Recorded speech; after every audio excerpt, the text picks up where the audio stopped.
Buenas noches, queridos amigos, hermanos, hermanas.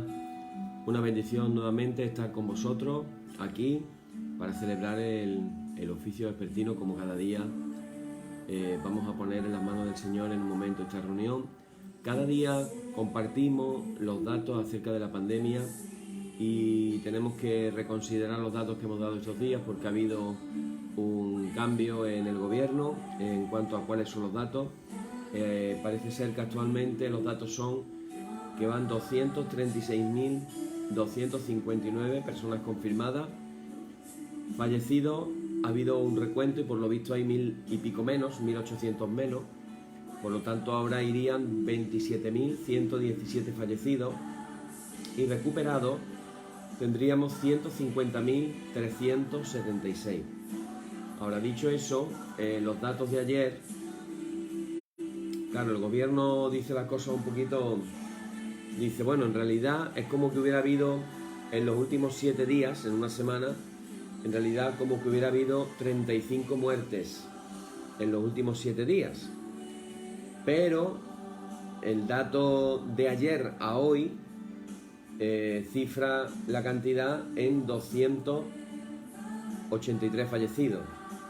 La verdad es que ahora mismo entender los datos que el gobierno está dando es algo no muy comprensible, porque por un lado nos dice que son 1.800 menos, pero por otro lado nos dice que de ayer a hoy ha habido un aumento a 283 cuando todos estos días de atrás no han pasado de 100 los muertos diarios, lo cual quiere decir que bueno, ya veremos en los próximos días cómo los ajustes en la cifra a ver cómo se plantea, porque la verdad no se entiende muy bien. Veremos mañana, ni yo mismo que lo estoy explicando ahora mismo lo termino de entender, pero ya veremos mañana a ver qué es lo que nos cuentan. Este dato de que ha habido en un solo día 283 fallecidos, esperemos que se quede en eso, ¿no? En una circunstancia, vamos a decir, de recuento de datos y que no nos estamos enterando muy bien de cómo van las cosas. Esperemos que mañana las cifras vuelvan otra vez al punto en el que estaban hace unos días, que era de no superar las 100 personas diarias, porque si no estaríamos hablando de un rebrote otra vez subiendo para arriba. Esperemos que no sea así. Bueno, vamos a poner en las manos del Señor la reunión. Recordar que ayer comenzamos un nuevo tema que es muy interesante, que es muy profundo, del que tenemos, la verdad, muchas cosas que compartir. Os animé ayer a la lectura de Romanos capítulo 8 y también Hechos capítulo 2, Hechos de los Apóstoles capítulo 2, como una manera de irnos preparando para lo que vamos a celebrar el domingo, que no será otra cosa que la fiesta del día de Pentecostés. Así que en espera a esa fiesta que nos estamos preparando, pues es interesante tener esas lecturas para que espiritualmente podamos prepararnos. Vamos a orar ahora, vamos a poner en las manos del Señor este tiempo, recordar que siempre estamos hablando de tener en mente que estamos separando un tiempo diario para el Señor. El concepto de separar tiene que ver con el concepto de santidad. Aquello que se separaba para ser usado por el Señor era aquello que se santificaba. Entonces ahora vamos a santificar un tiempo, el tiempo que va desde las 10 de la noche hasta las 11 de la noche, una hora, en el cual pues vamos a estar en la presencia del Señor de una manera especial, y eso es lo que le vamos a pedir ahora al Señor. Padre, en esta noche te damos las gracias por todo el día, gracias por tus bendiciones, gracias por tu amor, gracias Señor por todas las cosas que nos has dado, por las cosas que tú nos vas a dar, y en esta noche queremos pedirte que este tiempo que vamos a tener de compartir y de estar en tu presencia pueda hacernos crecer espiritualmente.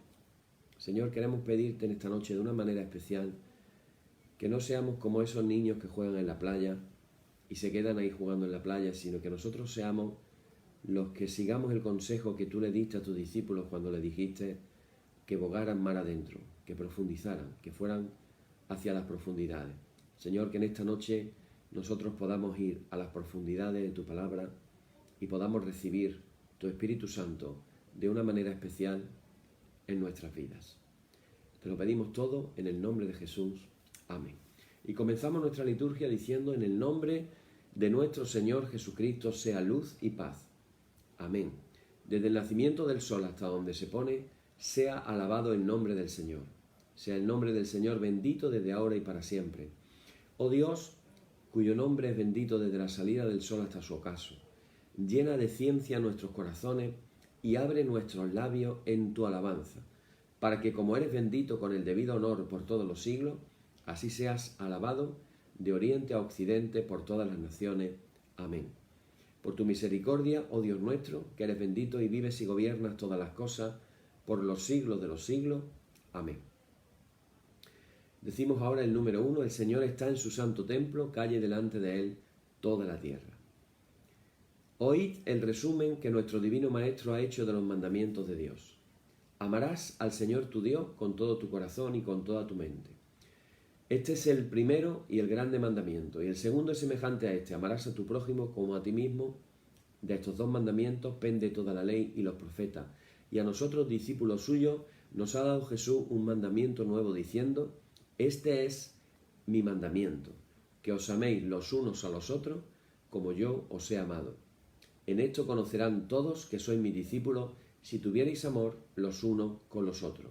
Y ahora oramos todos juntos esta oración diciendo: Señor Jesucristo, sin cuyo auxilio nada podemos hacer, mora en nosotros y habilítanos con tu gracia para que llevando mucho fruto podamos glorificar al Padre Celestial.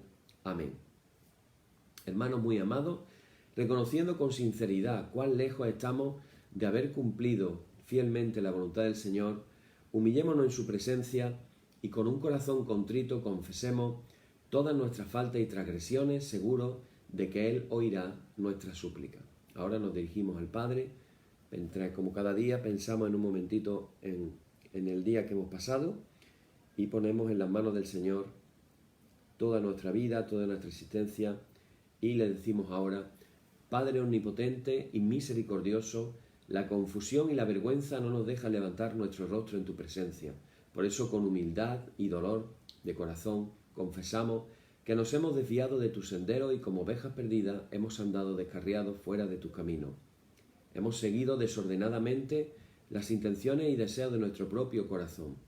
Hemos roto tus santos mandamientos y además de no hacer lo que debíamos, hemos hecho lo que no estaba bien hacer. Por eso, Señor, ten misericordia de nosotros, pobres pecadores. Perdona, oh Dios, a los que confiesan sus culpas, restaura a los que se arrepienten, según tus promesas declaradas a toda la humanidad, en Jesucristo nuestro Señor. Amén. El Señor Jesucristo, que tiene potestad de perdonar pecados sobre la tierra y que no desecha al pecador que a él acude para salud, oiga vuestros ruegos, perdone todos vuestros pecados y os conceda su Santo Espíritu para que vuestra vida sea de aquí adelante pura y santa hasta que seáis recibidos en el goce de su eterna gloria en las mansiones del Padre Celestial. Amén. Señor, abre nuestros labios y nuestra boca anunciará tu alabanza.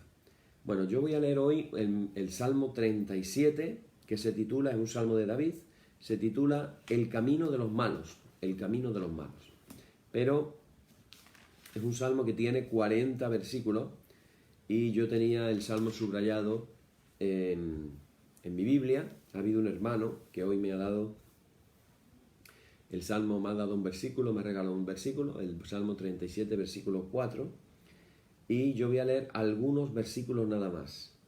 Así que, aunque tú tengas la Biblia abierta, vas a ver que no sigo el salmo, sino que voy a leer apenas un 30% de los versículos, pero vamos a ver que son versículos conocidos seguramente, que lo habremos escuchado y que realmente podemos hacerlo en oración y realmente son unos consejos preciosos lo que dice el Salmo. Dice así,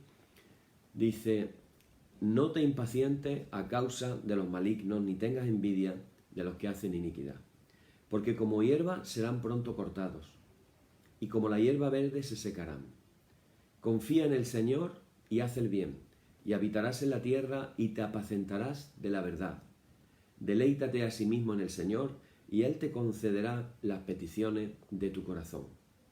Encomienda al Señor tu camino y confía en Él, y Él hará.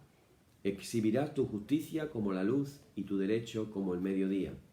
Guarda silencio ante el Señor y espera en Él.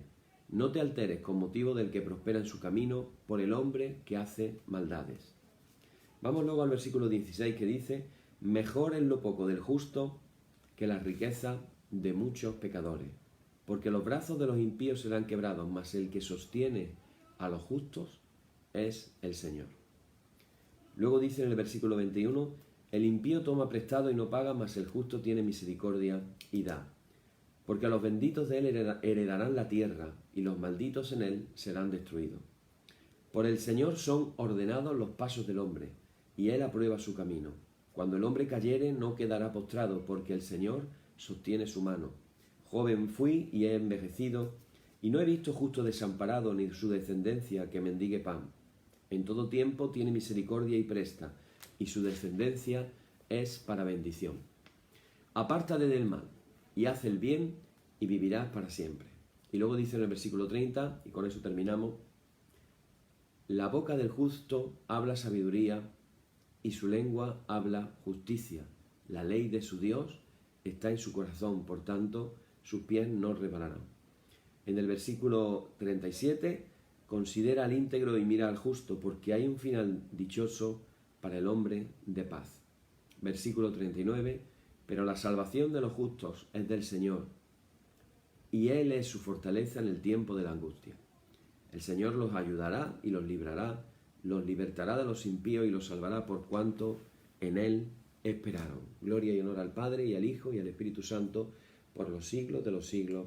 Amén.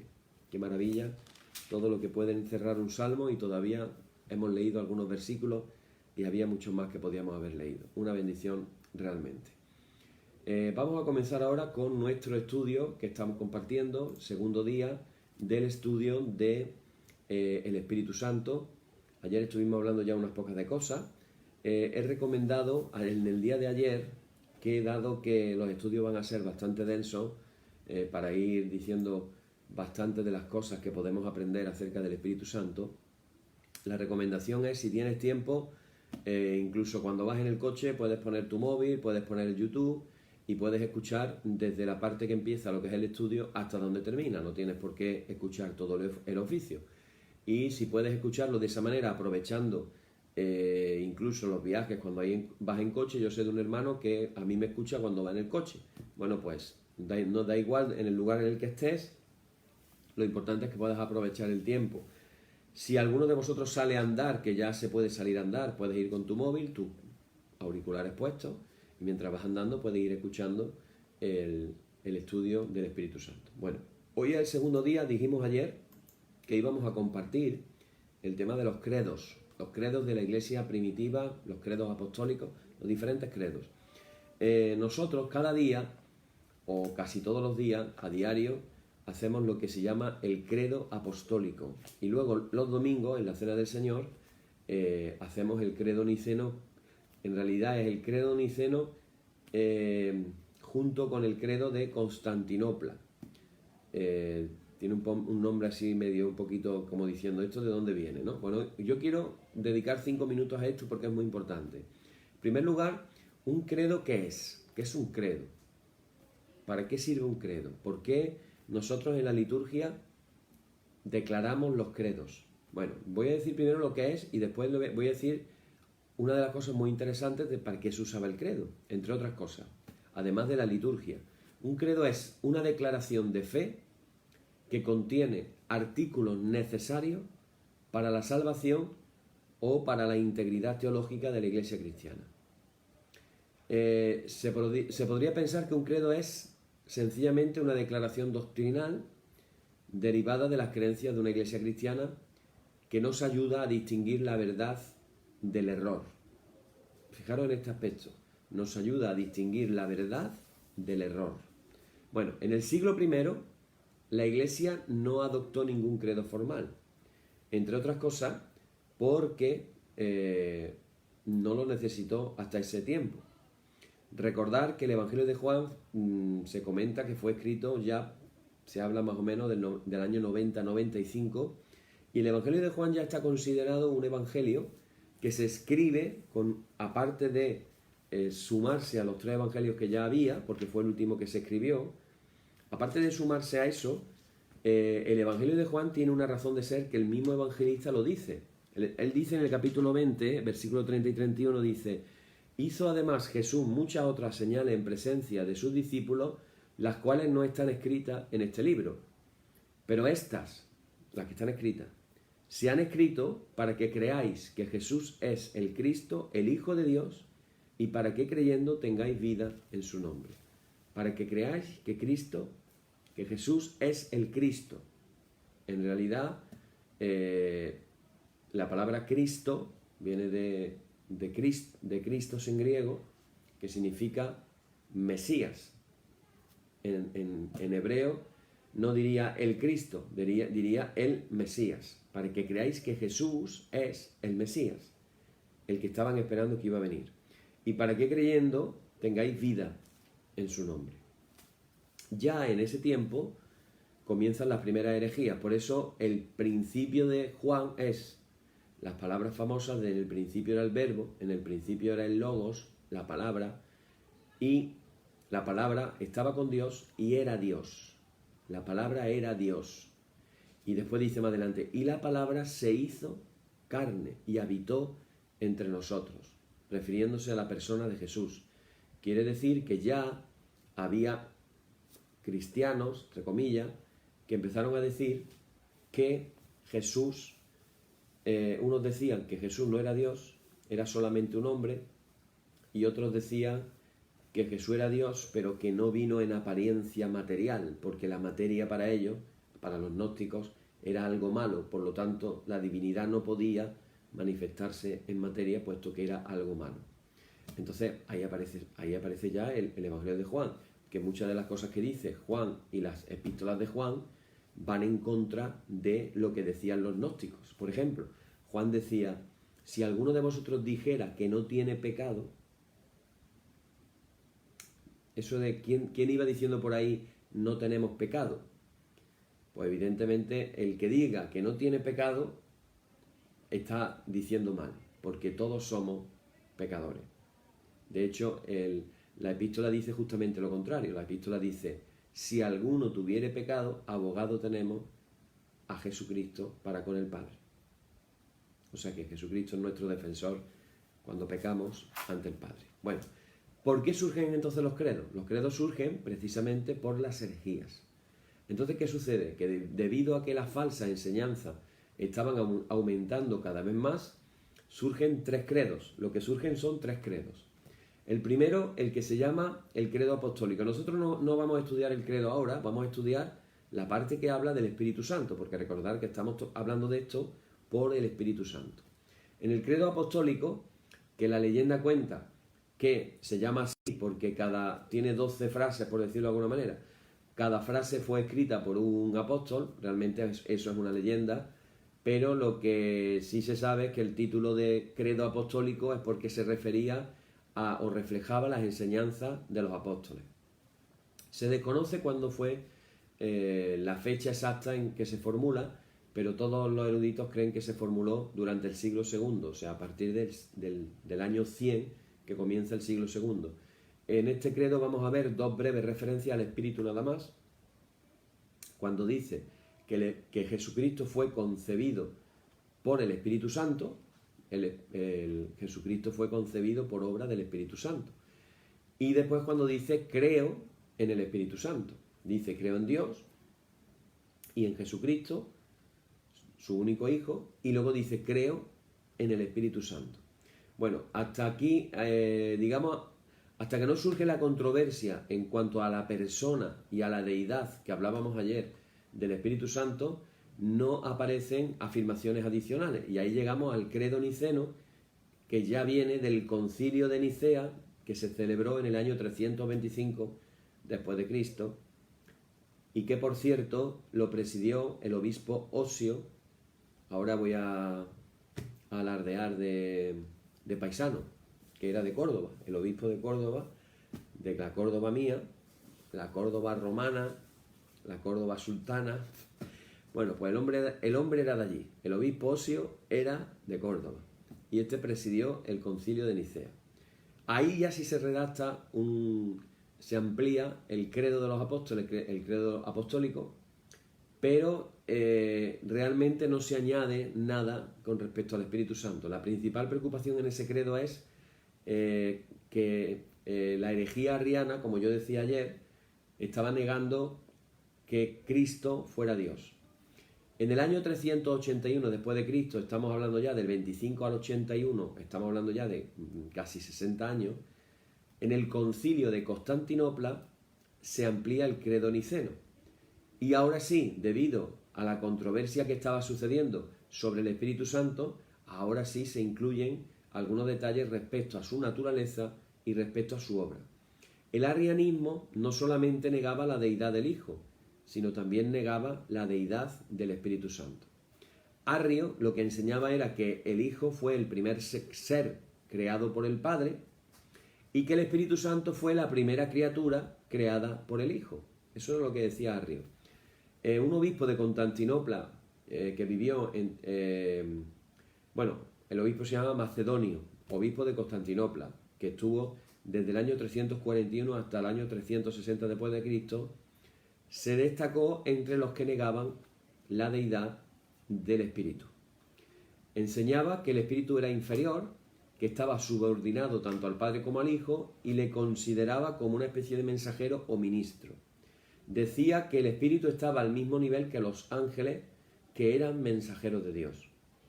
Los seguidores de Macedonio, a los que se le llamaron los macedonios, por aquello de Macedonio, o un nombre en aquella época, los que decían herejías les ponían unos nombres que son difíciles hasta de leer. Yo no sé si lo hacían aposta, pero les llamaban los macedonios o los neumatomaquianos. Neumatomaquianos. Imagínate la palabra. Que significa literalmente luchadores contra el espíritu. Pero vamos, la palabra también la buscaron bien buscada, porque los vieron como los luchadores contra el espíritu, que enseñaban como Arrio que el Padre creó al Hijo, que el Hijo creó al Espíritu Santo. Entonces el Espíritu Santo se convierte en un ser creado, por lo tanto una criatura, por lo tanto una criatura no puede ser Dios. No sé si os estáis dando cuenta de la relación de una cosa que como una cosa te lleva a la otra. Entonces, claro, cuando uno conoce la vida de Atanasio, que fue el principal luchador, el obispo de Alejandría, el gran luchador para que se reconociera la divinidad de Jesús en el concilio de Nicea en primer lugar y durante toda su vida, fijaros que a Atanasio le llamaron aparte de considerarlo santo, le llamaron el adamantino, porque decían que era duro como un diamante. Imaginaros la firmeza de su vida, el ejemplo de vida que dio para defender de una forma persistente y pertinaz que Jesús era Dios. Ahí vemos la providencia divina, cómo Dios levanta a un hombre para que defienda algo que si no hubiera sido defendido por ese hombre, quién sabe qué creyéramos nosotros hoy en día en la iglesia, o diría hasta más, y si hubiera iglesia hoy en día. Porque negar a Jesús su divinidad es negar pues prácticamente una de las cosas la cosa más importante de nuestra fe cristiana. Bueno, pues estos famosos neumatomaquianos estaban en su lucha. En el credo niceno, que como nosotros le llamamos el credo niceno constantinopolitano, por eso digo que es un nombre un poquito largo, un poquito casi difícil de leer. Tienes que prepararte cuando vas a leer porque lo más normal es que se te traba la lengua, porque ese es el credo que nosotros hacemos durante todos los oficios de la Cena del Señor. En este credo se afirma claramente la persona y la deidad del Espíritu Santo en el siguiente artículo cuando dice: y creo, no se dice creo, pero el creo empieza al principio de todo. Creo en Dios Padre y dice y creo y en el Espíritu Santo. Y ahora fijaros lo que dice, que realmente es maravilloso. Dice, el Espíritu Santo es Señor, como Jesús, Señor y dador de vida. El Espíritu Santo es el que da vida, que procede del Padre, que junto con el Padre y el Hijo es adorado y glorificado, que habló por los profetas. Fijaros qué maravilloso lo que estamos afirmando cada domingo del Espíritu Santo. Cada domingo estamos diciendo, creo en el Espíritu Santo, que es Señor y dador de vida, que procede del Padre, que junto con el Padre y el Hijo es adorado y glorificado, y que habló por los profetas. En el año 451, en el concilio de Calcedonia, otro concilio, la Iglesia occidental del Imperio Romano adoptó también este credo. Hay otro credo que le llaman el credo atanasiano, en referencia a Atanasio, pero en realidad se desconoce el origen del credo. Lo que sucede es que se le asocia con otro padre de la Iglesia que se llama Agustín, que vivió del año 354 al 430 después de Cristo y que refleja la teología de Atanasio. Entonces es un credo que logra el triunfo sobre Arrio en el concilio de Nicea, y aunque no haya sido compuesto por Atanasio, que es lo más probable, presenta mucha de su argumentación a favor de la doctrina de la Trinidad. ¿Qué dice? El credo indica que hay una deidad formada por el Padre, el Hijo y el Espíritu Santo, y que los tres son iguales en gloria y en majestad. A nosotros nos puede dar la sensación de que el credo utiliza un vocabulario que es muy repetitivo, pero tenemos que situarnos en la historia, en el momento que estaban viviendo, en lo que estaban contrarrestando y en lo que estaban diciendo las otras personas que negaban la divinidad del Espíritu Santo, la divinidad del Hijo, y que decían cosas que no tenían nada que ver con lo que la palabra de Dios enseña. Bueno, dicho esto, hay más cosas que se pueden comentar, pero básicamente vamos a decir esa. Dijimos que hoy íbamos a comenzar, digo comenzar porque no sé, estoy seguro que no va a dar tiempo a terminar, de que hoy vamos a hablar del Espíritu Santo en el periodo del Antiguo Testamento. Tenemos que decir que si no entendemos el Antiguo Testamento, nos va a resultar muy difícil entender el Nuevo, porque el Nuevo Testamento está fundamentado en el Antiguo Testamento. Eso no quiere decir que los cristianos tenemos que cumplir las leyes dadas a los judíos en el Antiguo Testamento. No estamos obligados a... Hay mucha gente que dice, bueno, a ver, las leyes del Antiguo Testamento. Bueno, pues yo, mi apellido es judío, y como mi apellido es judío, yo ahora voy a poner en práctica las leyes del Antiguo Testamento. No, Dios a ti no te ha llamado a que pongas en práctica las leyes del Antiguo Testamento. Los mismos judíos dicen, los mismos judíos de hoy, siglo XXI, dicen, nosotros somos judíos y tenemos que cumplir unas leyes, pero los que son gentiles no tienen que cumplir las leyes del que nosotros cumplimos como judíos. Y eso no quiere decir que no sigáis a Dios y que no estéis sirviendo a Dios. Que es lo mismo que se dijo en el libro de Hechos de los Apóstoles, capítulo 15, cuando los judíos cristianos querían imponerle a los gentiles las mismas leyes que ellos practicaban. Ante ese problema se formó el concilio de Jerusalén, primer concilio de la Iglesia, y ahí se determina, por las palabras sabias que declara Santiago, el presidente del concilio, diciendo de que no se les obligaba a los gentiles a la ley judía, sino solamente, y ahí dice una serie de cosas. Bueno, esa serie de cosas que dice ahí son las cosas que le pidió Dios a Noé. O sea, estamos hablando del pacto de Noé con Dios, es lo que nosotros los gentiles tenemos que cumplir. Pero dicho eso, las enseñanzas que tenemos en el Antiguo Testamento, las promesas que tenemos en el Antiguo Testamento, son la enseñanza, la sombra de lo que habría que venir después.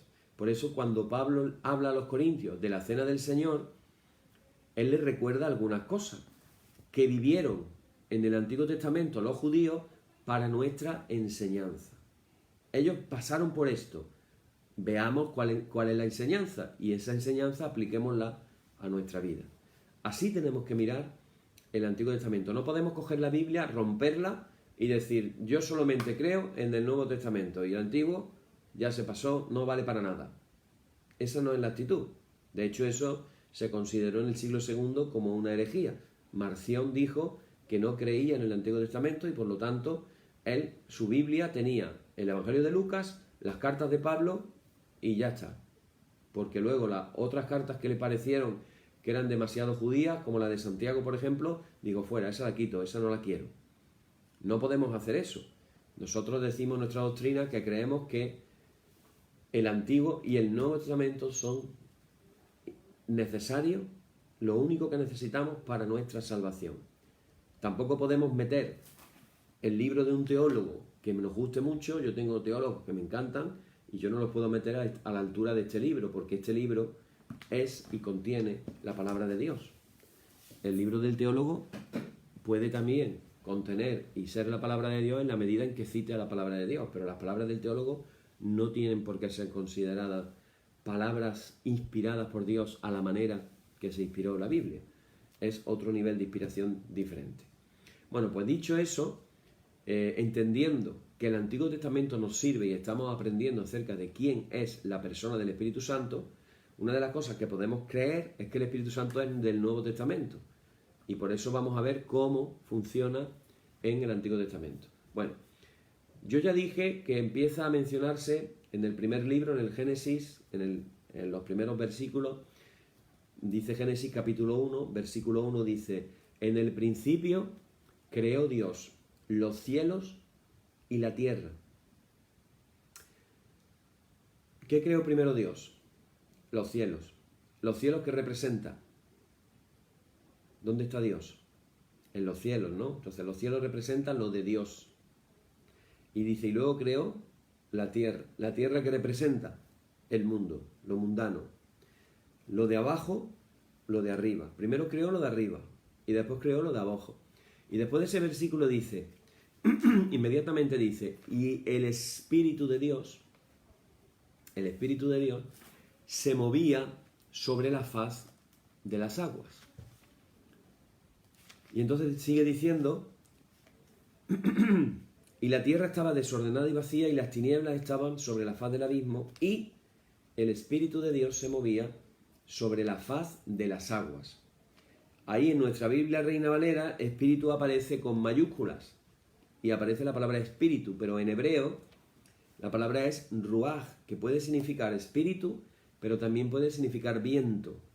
Por eso en algunas traducciones dice, y el viento de Dios se movía sobre la faz de las aguas. Pero claro, cambia mucho que tú digas el espíritu a que digas el viento. El viento es una cosa inanimada, es una cosa, y el espíritu es algo que se relaciona con la tercera persona de la Trinidad. Bueno, pues ahí estaba ya, el espíritu moviéndose sobre la faz de las aguas. Cuando luego nos vamos en nuestra Biblia, Antiguo Testamento, el último profeta que aparece, yo no sé si alguien sabe cuál es el último profeta que aparece en la Biblia. Hago estas preguntas para que pensemos un poquito y recordemos, ¿no? El último profeta que aparece en la Biblia se llama Malaquías. Malaquías no tiene nada que ver con el San Malaquías, las profecías del San Malaquías que hablan por ahí como las de Nostradamus. Eso es una cosa, y otra cosa es lo que es el profeta menor Malaquías del Antiguo Testamento. Bueno, pues en Malaquías capítulo 2, versículo 15, dice lo siguiente: ¿no hizo él uno, habiendo en él abundancia de espíritu? ¿Y por qué uno? Porque buscaba una descendencia para Dios. Guardaos pues en vuestro espíritu y no seáis desleales para con la mujer de vuestra juventud. ¿No hizo él uno, habiendo en él abundancia de espíritu? Aquí está hablando de el espíritu del hombre, pero también cuando habla de buscar una descendencia para Dios, está hablando también del Espíritu de Dios. Ahí se menciona por última vez la palabra espíritu en la Biblia, en el profeta Malaquías. Ahora bien, esto es en el orden que tenemos nosotros. Yo no sé si sabéis que nuestras Biblias tienen un orden y la Biblia hebrea tiene otro orden. En la Biblia hebrea el último libro no es Malaquías, el último libro es Segunda de Crónicas.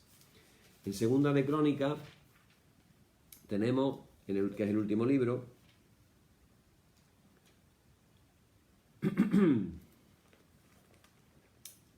a ver si encuentro el versículo.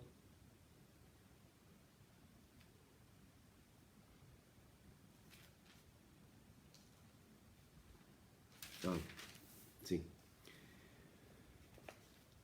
Dice en el último libro de la Biblia hebrea, dice: entonces el Espíritu de Dios vino sobre Zacarías, hijo del sacerdote Joiada, y puesto en pie donde estaba más alto que el pueblo, les dijo: así ha dicho Dios, ¿por qué quebrantáis los mandamientos del Señor? No os vendrá bien por ello, porque por haber dejado al Señor, Él también os abandonará. Así que aquí estamos viendo en primer y último libro del Antiguo Testamento mencionando lo que es el Espíritu. Bueno, hay dos hechos que vamos a ver que se destacan en la enseñanza del Antiguo Testamento en relación al Espíritu Santo. El primero es el énfasis. El énfasis en el Antiguo Testamento acerca del Espíritu Santo no es en lo que es. De hecho, no se explica lo que es, sino más bien en lo que hace. Lo que vas a encontrar tú en la enseñanza acerca del Espíritu Santo no va a subrayar o a resaltar su persona o su deidad, sino la obra que hace el Espíritu Santo. Lo cual quiere decir que está hablando el Espíritu Santo, es como decir Dios en acción. Cuando Dios entra en acción, quien entra en acción es, excepto algunas excepciones importantes, quien entra en acción es el Espíritu Santo. Otro hecho es que, como he dicho antes, la neumatología, es decir, lo que estudia al Espíritu Santo en el Antiguo Testamento, es una sombra previa de mucho de lo que va a aparecer luego en el Nuevo Testamento. Es decir, sería difícil, como he dicho al principio, lo vuelvo a recalcar, entender algunos pasajes del Nuevo Testamento si no fuera por la luz que el Antiguo Testamento arroja sobre ellos. Entonces, teniendo en cuenta esto, vamos a ver cuáles son las principales enseñanzas del Espíritu Santo en el Antiguo Testamento. Y vamos a verlo por apartados. El primer de ellos va a ser la creación. El Espíritu de Dios acabamos de decir que intervino activamente en la creación de la tierra. Lo acabamos de decir. ¿Qué hizo el Espíritu Santo? Poner orden en el caos. Lo que se nos estaba presentando era una tierra que estaba sin forma, estaba vacía, había tinieblas sobre la faz del abismo, se había vuelto desordenada y vacía, estaba desordenada y vacía, dice la Reina Valera, y el Espíritu Santo lo que hace es poner orden en el caos. La imagen es, porque dice, y el Espíritu de Dios se movía, en el hebreo, otra vez, la imagen, si lo hubiéramos traducido literalmente, diríamos revolotea. Es decir, cuando dice, y el Espíritu de Dios se movía sobre la faz de las aguas, la imagen en hebreo es revoloteaba sobre la faz de las aguas. ¿Qué es algo que revolotea? Un pájaro, ¿no? Bueno, pues esa es la imagen que se traduce en el hebreo. La imagen de un ave que revolotea. Participó con el Padre y con el Hijo en la obra de la creación. Cuando se crea a los seres humanos también participa. En el capítulo 1, versículo 26 dice, Dios dijo, y ahora emplea un plural, hagamos al ser humano a nuestra imagen y semejanza. Plural. Está mencionando el plural. ¿Por qué Dios habla en plural? Bueno, los judíos evidentemente dan su interpretación porque no creen en la Trinidad.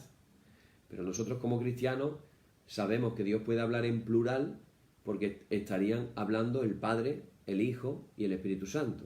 Hagamos al ser humano a nuestra imagen y semejanza.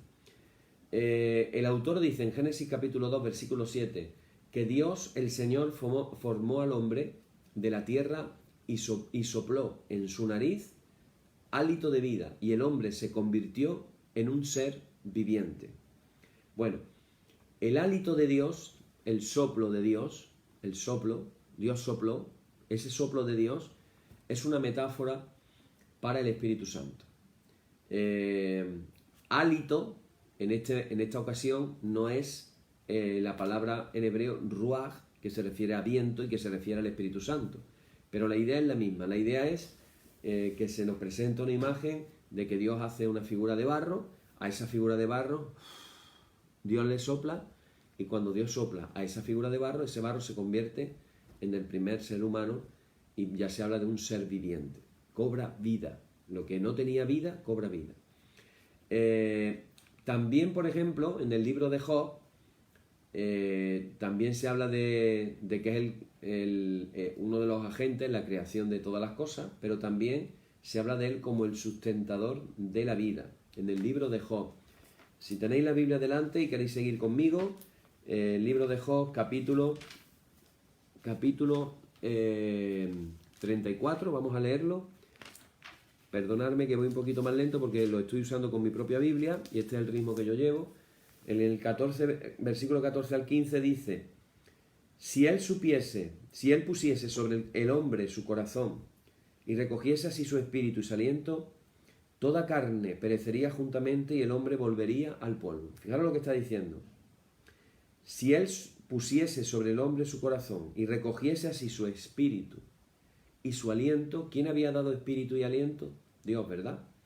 Toda carne perecería juntamente y el hombre volvería al polvo.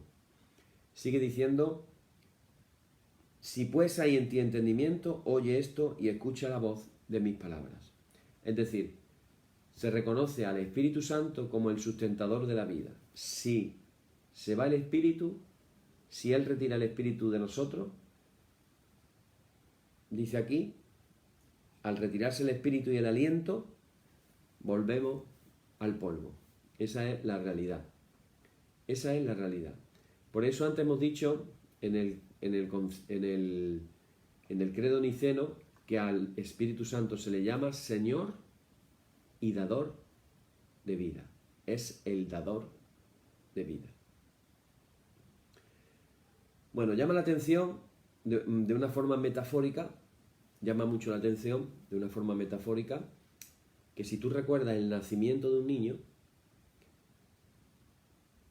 el niño es como que naciera muerto, vamos a decirlo así. Y el momento trascendental, cuando el niño sale del vientre de la madre, ¿cuál es? Piénsalo. Hay un momento ahí que es el momento fatídico. ¿Cuál es el momento fatídico?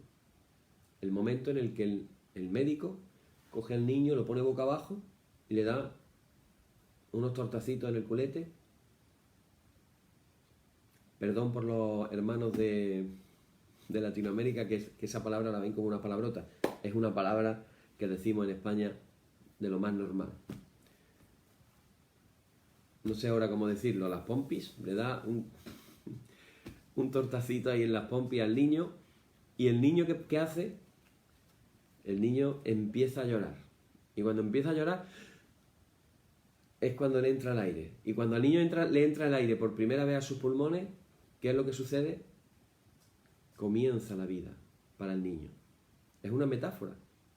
El que crea en la evolución podría decir, bueno, la evolución nos podría haber llevado a otra manera de vivir, según cuentan los evolucionistas. Podría haber sido de otra manera, porque como esto de la evolución es el azar, los dados echados al azar, y de pronto van pasando las cosas al azar entre millones de posibilidades, pues entre esos millones de posibilidades, una podría haber sido, pues para vivir no hace falta que el niño respire, tenga ese momento crítico cuando nace, que tiene que respirar y sus pulmones tienen que empezar a recibir el aire. Podría haber sido de otra manera, porque son millones de posibilidades. Ahora, los que creemos en la creación, mañana voy a salir en los periódicos, porque estoy diciendo que creo en la creación, mañana saldré en los periódicos, vemos que porque las cosas tienen cierto sentido. El niño empieza a vivir cuando respira. Y resulta que Dios habla de una creación en la que sopla al hombre con su aliento, y entonces algo que está inanimado cobra vida. Es algo muy parecido, ¿verdad? Bueno, en el Antiguo Testamento, en 1 de Samuel, capítulo 16, versículo 14, dice: el Espíritu del Señor se apartó de Saúl, debido a que éste desobedeció el mandamiento de Dios. También se dice, esto lo tenemos que tener en cuenta, que la supresión del Espíritu de Dios de en medio de la humanidad pecadora precedió en su época a las aterradoras consecuencias de lo que fue el diluvio. Eso por un lado. Pero también se nos dice que de las personas era apartado el Espíritu del Señor, como pasó por ejemplo con Saúl, o como pasó también después con Sansón. ¿Os acordáis de Sansón, verdad? Fue equivocándose en la vida y eso lo llevó a que un personaje femenino le cortó el pelo, y bueno, metafóricamente le cortó el pelo, y eso supuso que el Espíritu de Dios se retirara de Sansón cuando resulta que había venido sobre él de una manera poderosa en numerosas ocasiones. pero él experimentó de alguna manera también ese retiro de la presencia de Dios en su vida, que volvió nuevamente cuando ya el cabello había crecido. Bueno, eso es una metáfora, evidentemente, ¿no? Pero también en la experiencia de David. Fíjate en el Salmo 51, un salmo maravilloso, precioso de David, donde en el versículo 11 él dice: no me alejes de tu presencia ni me quites tu Santo Espíritu. O sea, David era muy consciente que lo que había hecho estaba tan mal que la consecuencia podía ser que Dios le retirara el Espíritu Santo. Y claro, esta es la primera vez, por cierto, que aparece esta expresión en el Antiguo Testamento. Fijaros qué curioso, en un contexto de una persona que ha pecado, aparece el lado contrario, que es la expresión Santo Espíritu o Espíritu Santo, da igual que vaya adelante o que vaya detrás, la idea es la misma, un Santo Espíritu con mayúscula o el Espíritu Santo. Y claro, el énfasis está en la santidad del Espíritu, en contraste con el pecado de David. El pecado de David por un lado y la santidad del Espíritu por otro lado. Evidentemente esto nos da una lección que el mismo David reconoce, y es que cuando se peca y no se confiesa y no hay arrepentimiento, puede llegar a resultar a la pérdida del Espíritu Santo. Por eso es normal que cuando se entra en una dinámica de pecado y de apartamiento de Dios, personas que en otras épocas experimentaban a Dios, tenían una experiencia de Dios, pues resulta que conforme se van apartando del Señor, pues la experiencia que van tomando precisamente es la contraria, que van apartándose de Dios, y en la manera en que se apartan de Dios, sienten cada vez menos a Dios. Esa es la realidad. Si alguien ha vivido esa experiencia en su vida, de haberse sentido apartado de Dios, apartado de sentir a Dios, y después vuelves nuevamente y empiezas otra vez a leer la Biblia, empiezas otra vez a orar, empiezas otra vez a asistir a alguna iglesia, y de pronto vuelves nuevamente a sentir la emoción, empiezas a sentirte mal, y entonces te das cuenta del pecado que has cometido en toda esa época de tu vida, viene un arrepentimiento, viene una confesión, y después de todo eso, otra vez el Espíritu Santo está dentro de ti, y tú comienzas a sentir al Espíritu Santo de una manera especial. Recordar que Cristo nos dijo que Él estaría con nosotros todos los días hasta el fin del mundo, y la manera en la cual Jesús está con nosotros es a través de la presencia del Espíritu Santo en nuestras vidas. Por eso Jesús decía: os conviene que yo me vaya, os conviene, le decía a sus discípulos, os conviene que yo me vaya, porque cuando yo me vaya podré enviaros el Paráclito, el Consolador. Mientras estaba en la tierra no podía enviar al Paráclito, pero una vez que estuviera sentado a la diestra de Dios, sí podía enviar al Paráclito a nuestras vidas. Bueno, en el ámbito natural, aparte de la creación, vemos al Espíritu operando en lo natural, en lo físico, respecto a los individuos. Esto lo vemos de diferentes formas. Hoy voy a terminar ya en este tema, ¿vale? A través de la fuerza sobrehumana de la que hablábamos antes, por ejemplo, sobre Sansón, que dice que el Espíritu venía sobre Sansón y este de pronto tenía fuerza para matar al león, rompiéndole las quijadas al león, o tenía fuerza, como dice, que fue capaz de matar 30 hombres en Ascalón, o romper las cuerdas que lo tenían atado y matar a 1000 hombres con la quijada de un asno, es otra cosa de la que se nos habla. Y vemos también que en otros hombres de que aparecen en la Biblia, cuando el Espíritu Santo venía sobre ellos, ellos eran investidos de un poder que no era natural, que era algo extraordinario, y que podían guiar al pueblo a la victoria. De esto, por ejemplo, sucede con los jueces, por ejemplo, Otoniel, Gedeón, Jefté. Con todo ello se ve que cuando el Espíritu Santo viene sobre ellos, sucede algo extraordinario. También vemos que cuando viene el Espíritu Santo sobre algunas personas, esas personas son, vamos a decir, equipadas para hacer unas tareas concretas. Hay algo que a mí me resulta medio misterioso, la verdad, no voy a decir, voy a ser sincero, es una cosa muy misteriosa, y es la construcción del tabernáculo en el desierto, y cómo se hicieron las vestiduras del sumo sacerdote, que se nos describe en el libro de Éxodo. Bueno, ahí aparecen dos personajes que se llamaban Bezalel y Aholiab, que estaban entre los que fueron escogidos para hacer estas tareas de construcción. Tareas que a primera vista son tareas terrenales, es decir, ellos iban a ser los constructores de fabricar ese tabernáculo especial, ¿no? Bueno, lo que llama la atención es que incluso para estas personas se necesitó que tuvieran una dotación de sabiduría divina para poder desempeñar de una manera aceptable sus deberes. Cuando se habla de la construcción del templo de Salomón, que tanto misterio tiene, del que tanto misterio se ha hablado, incluso podemos llegar del templo de Salomón hasta la masonería, que hablan de, bueno, que como que ellos fueron los constructores del templo de Salomón y los misterios que había allí y los utensilios de las cosas de Salomón, etcétera, etcétera, etcétera, etcétera, que tantos libros ha dado para escribir. Pero lo cierto y verdad es que las personas que construían este tipo de cosas eran revestidos del Espíritu Santo, dándoles una capacidad extraordinaria para hacer las cosas.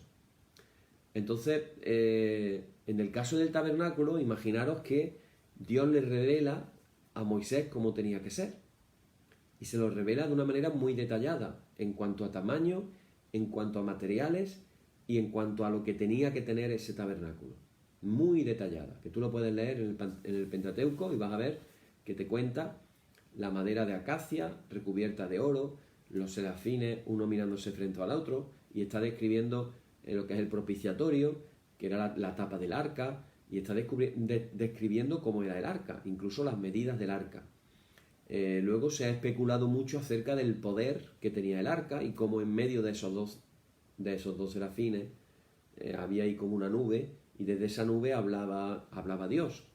Aquellos que creen en los extraterrestres y en los ovnis y en todas esas cosas, pues hablan incluso de utensilios dados por los extraterrestres, etcétera, etcétera, etcétera. Bueno, lo cierto y verdad es que hasta para ese tipo de construcciones, la Biblia nos habla de que el Espíritu Santo dotaba de sabiduría y de capacidad a esas personas para hacer eso.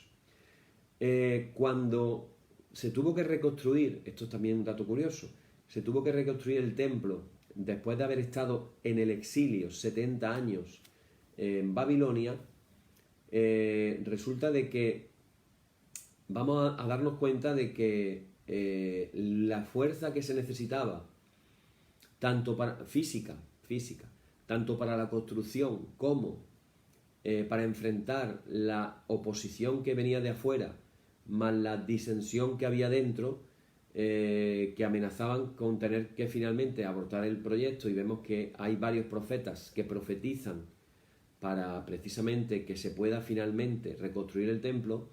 Hay unas palabras dichas por Zorobabel en Zacarías capítulo 4 versículo 6, que nosotros lo hemos convertido en una canción, pero que realmente hablan de lo que estaban viviendo y de lo que vivieron. Dicen: no será por la fuerza ni por ningún poder, sino por mi espíritu, dice el Señor Todopoderoso. O sea, ante la problemática de lo que tenían que construir, les estaba diciendo: no va a ser por la fuerza, va a ser por mi espíritu. Y lo cierto es que la obra de Dios, esto nos enseña que nunca puede ser realizada ni va a progresar simplemente por nuestro poder y fuerza humana, sino que necesitamos el poder de su espíritu para lograr los recursos adicionales necesarios para realizar la tarea. Tenemos que reconocer nuestra dependencia de Dios. Si Dios no nos ayuda, si el Señor no construye la casa, en vano edifican los edificadores. Bueno, por último, se nos habla del Espíritu Santo del transporte físico. Esto es otro misterio, porque se habla de que Elías, en Segunda de Reyes, capítulo 2, versículo 11, y en Primera de Reyes, capítulo 18, versículo 12, se nos habla de un transporte milagroso. Elías fue transportado, ahí aparece un torbellino que le transporta en el cielo, y que los estudiosos hablan de que ese torbellino es un símbolo del Espíritu Santo. Incluso en Segunda de Reyes, capítulo 2, versículo 16, aquellos que eran escépticos, que no creían en que eso le pudo suceder a Elías, conceden la posibilidad de que algo así pudiera ocurrir. En el Nuevo Testamento se nos habla de Felipe el Evangelista, otro misterio, que experimentó un fenómeno similar de transporte físico. En Hechos de los Apóstoles se nos cuenta, bueno, él bajó a bautizar a el eunuco etíope, que era el tesorero de la reina Candace de Etiopía. O sea, el hombre era un personaje, y baja a bautizarlo Felipe, y lo que dice se cuenta lo siguiente, dice: entonces el Espíritu del Señor de repente se llevó a Felipe, el Espíritu del Señor se llevó a Felipe del camino a Gaza, donde estaba, y apareció en Azoto. Eso lo puedes leer en Hechos capítulo 8, versículos del 39 al 40. Claro, cuando tú miras en la geografía dónde estaba el camino ese del que se habla y dónde estaba Azoto, pues resulta que descubres que hay 30 kilómetros de distancia. A ver, ¿cómo nos imaginamos esto? El evangelista baja a bautizar al río o al agua que había allí. Imagínate que era un charco de agua, tampoco tenía que ser mucha agua. Baja allí y lo bautiza a este hombre, y cuando termina de bautizarlo, Felipe desaparece de la vista de ese hombre. Y cuando Felipe abre los ojos, está a 30 kilómetros de distancia. ¿Eso cómo lo explicamos de una manera natural? Bueno, los que le encanta la serie de... Esta serie es que ayer fue el día mundial de la gente friki, que le encanta la Guerra de las Galaxias, y le encanta la serie esta de Star Trek, donde se teletransportan desde la nave a los diferentes planetas, se meten en una cosa así, llevan como una especie de... como un teletransportador, como una especie de teléfono móvil o algo así, se ponen ahí debajo y ¡pum!, y aparecen en el planeta. Pues en realidad fue algo así. Felipe iba volando por encima de las nubes hasta llegar a los 30 kilómetros de distancia. La Biblia no nos cuenta cómo fue. Tú imagínatelo como tú quieras, pero la Biblia no nos cuenta cómo fue. Pero que fue, fue. Que pasó, pasó. Así que ahí vemos ese tipo de experiencia. Terminamos con Ezequiel. Cuando tú lees el libro de Ezequiel, realmente es... y lo tratas de leer con un poco de imaginación, porque cuando lees el libro de Ezequiel como deprisa, sin conectarte y meterte en la historia, tú ves muchos datos, muchas cosas, muchas mediciones, y me dio una vara para medir, y me llevó al templo, y me dijo que midiera no sé qué, y el templo no sé cuánto. Tú no ves nada más que eso, perdón, pero no ves la historia, no te metes en la historia. La historia es que Ezequiel estaba en Babilonia. Ezequiel estaba en Babilonia. Y de pronto te cuenta la historia de que él fue transportado por el Espíritu y lo llevó hasta el templo en Jerusalén. Babilonia, Jerusalén. Unos pocos de cientos de kilómetros. Y de pronto dice que llega al templo y el Espíritu le hace que pueda ver por un agujerito de una pared. Y allí escucha y ve lo que están hablando dentro del templo. Tú sitúate en esa historia. Cuenta de que él estaba ahí en Babilonia y estaba en sus oraciones, en sus cosas, y de pronto venía el Señor, se lo llevaba. ¿A dónde? A Jerusalén. ¿Cómo lo llevaba? ¿Cómo era? Pues son misterios. Y esto nos hace recordar también en el Nuevo Testamento el apóstol Pablo, cuando dice que él fue llevado, no sabe si en el cuerpo. Pablo dice, no sé si en el cuerpo o fuera del cuerpo. Él no sabe decirlo, no sé. No sé si fui llevado en el cuerpo o fuera del cuerpo. Es más, no se atreve a decir ni que era él el que él fue llevado, sino que él habla con mucha humildad y él habla de un hombre. Conozco un hombre, como diciendo, un hombre, no yo, un hombre. Y ese hombre fue al tercer cielo. ¿Cuál es el tercer cielo? El cielo donde está Dios. El tercer cielo, estamos hablando de otra dimensión. Otra dimensión. El concepto de dimensiones espaciales. Y Dios está en otra dimensión. Y entonces se nos habla, dice, allí decían palabras que son palabras indecibles. No puedo repetir las palabras que se decían allí. y a lo mejor no se atrevió a decir lo que vio en ese cielo. Bueno, hasta aquí vamos a llegar hoy con la palabra del Señor. Ya os he dicho que tenemos muchas cosas que ver, muchas cosas que aprender. Yo quiero terminar con una canción muy sencilla, una canción que dice: ven Espíritu, ven. Entonces es una oración, una canción en la que oramos y le pedimos al Señor que Él venga y que nos llene con su preciosa unción y luego que nos purifique, nos lave, nos renueve, nos restaure con el poder del Señor. Amén. Si te la sabes, la puedes cantar conmigo en tu casa también.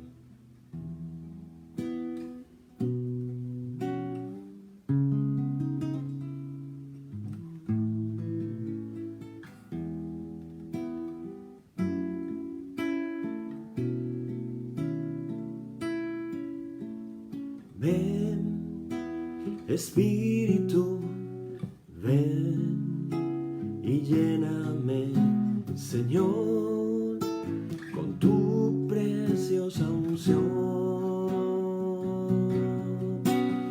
Ven, Espíritu, ven y lléname, Señor, con tu preciosa unción. Y purifícame y lávame, renuévame, restáurame, Señor, con tu poder. Purifícame y lávame, renuévame, restáurame, Señor. Te quiero conocer. Ven, Espíritu, ven y lléname, Señor, con tu preciosa unción. Ven, Espíritu, ven y lléname, Señor, con tu preciosa unción. Y purifícame y lávame, renuévame, restáurame, Señor, con tu poder. Purifícame y lávame, renuévame, restáurame, Señor. Te quiero conocer. Ven, Espíritu, ven y lléname, Señor, con tu preciosa unción. Ven, Espíritu, ven y lléname, Señor, con tu preciosa unción. Purifícame y lávame, renuévame, restáurame, Señor, con tu poder. Purifícame y lávame, renuévame y restáurame, Señor. Te quiero conocer.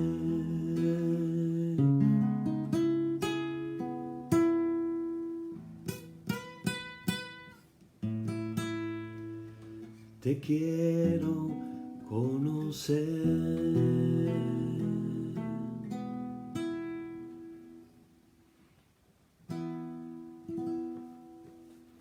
Ven, Espíritu, ven y lléname, Señor, con tu preciosa unción. Seguimos con nuestro oficio para ya concluir. Decimos: oh Señor, santifícanos en tu verdad, tu palabra es la verdad. Amén. Y ahora decimos: Señor, ten misericordia de nosotros. Cristo, ten misericordia de nosotros. Señor, ten misericordia de nosotros. Padre nuestro, que estás en los cielos, santificado sea tu nombre. Venga tu reino, hágase tu voluntad como en el cielo, así también en la tierra. El pan nuestro de cada día, dánosle hoy, y perdónanos nuestras deudas, así como nosotros perdonamos a nuestros deudores, y no nos dejes caer en la tentación, mas líbranos del mal. Amén. Líbranos del mal y confírmanos en tu temor con toda obra buena, oh Trinidad, Dios nuestro, que eres bendito y vives y gobiernas todas las cosas por los siglos de los siglos. Amén. Señor, muéstranos tu misericordia y danos tu salud, llena a tus ministros de virtudes y da alegría a tu pueblo escogido. Acuérdate siempre de esta congregación y de todas las congregaciones cristianas del mundo que tú has poseído desde el principio. Oh Dios, purifica nuestros corazones y no quites de nosotros tu Santo Espíritu. Por la tarde, de mañana y al mediodía, justo eso, Señor, que te alabemos. Señor Dios omnipotente, que de la tarde, de la mañana y al mediodía has hecho un día sol y has mandado al sol que conozca su ocaso, abre, te rogamos, las tinieblas de nuestros corazones y brillando tú en ellos, te conozcamos como Dios verdadero y luz eterna. Amén.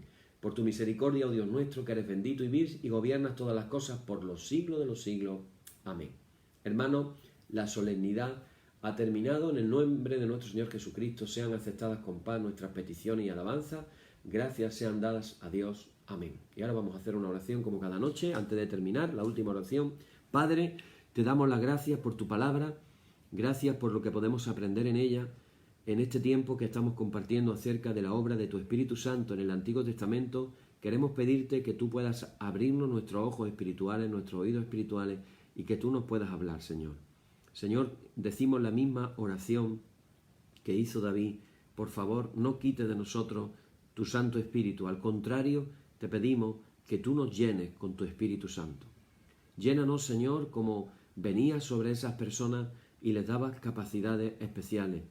Tú, Señor, has hecho la promesa de que recibiríamos poder cuando viniera sobre nosotros el Espíritu Santo para ser testigos tuyos en cada lugar y en cada rincón del mundo. Hoy en esta noche, Señor, yo te pido por mis hermanos, por todas las personas que han escuchado en esta noche, las que van a escuchar este vídeo, Señor, yo te pido por ellas y te pido que tú las llenes con tu Espíritu Santo, que tú vengas a ellas y te manifiestes de una manera real, que puedan tener la experiencia de sentirse llenas de tu Espíritu Santo. Te lo pido en el nombre de Jesús, el nombre que es sobre todo nombre. Amén. Amén, hermanos. Y la paz que al subir a los cielos dejó Jesús a sus discípulos sea siempre con vosotros en toda su plenitud. Y la bendición de Dios el Padre Omnipotente y del Hijo y del Espíritu Santo descienda sobre vosotros y more en vosotros eternamente. Amén. Hermanos, quedamos así despedidos. Que el Señor os bendiga. Seguimos aprendiendo cada día más cosas del Espíritu Santo. Si alguna persona de las que está escuchando la enseñanza tiene alguna duda, alguna pregunta, pues por privado en mi Facebook me podéis preguntar sin ningún problema, o podéis dejar las preguntas también incluso ahí en los comentarios y las vamos compartiendo y comentando y así participamos un poquito más, lo hacemos de manera más participativa. Así que, hermanos, repito, si alguien tiene alguna duda, alguna pregunta que quiera hacer, lo puede hacer bien por privado o bien a través de los comentarios y así vamos aprendiendo más cosas. Que el Señor os bendiga, que el Espíritu Santo venga sobre vosotros de una manera sobrenatural. Amén. Hasta mañana. Muchas bendiciones.